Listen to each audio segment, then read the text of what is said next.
Okay, make a short video about turning things on and getting going here in the studios. I'm in EMS1 here.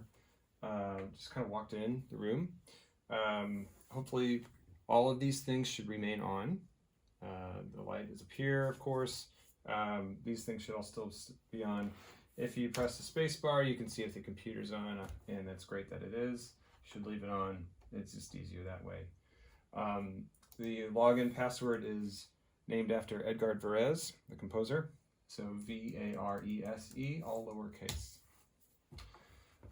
Once you unlock the computer, you can see that the Focusrite app is up here, and you can see all your inputs and the software playback here, and then this is your output here.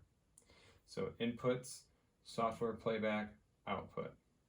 This green slider correlates to this black knob on the audio interface, right? So here we've got a patch diagram to show you what's plugged into the Focusrite and what these 8 inputs are mapped to. So the first 2 are for the front combo jacks here, 1 and 2. So those are those 2 here.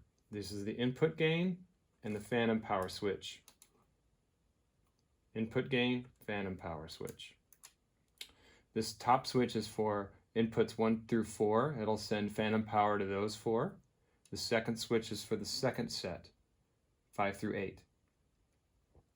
We'll probably just need that for these 4, mostly here.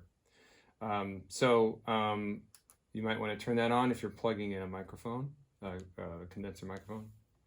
So your front 2 combo jacks are either going to accept 1/4-inch cable or XLR cable. And these down here is your XLR patch bay, and that's where these 3, 4, and 5 are patched to. Those are patched to 1, 2, and 3 down here. So if you have more than 2 inputs that are external, you'll use these down here for your XLRs, for your microphone cables. So 1, 2, and 3 map to 3, 4, and 5 up here.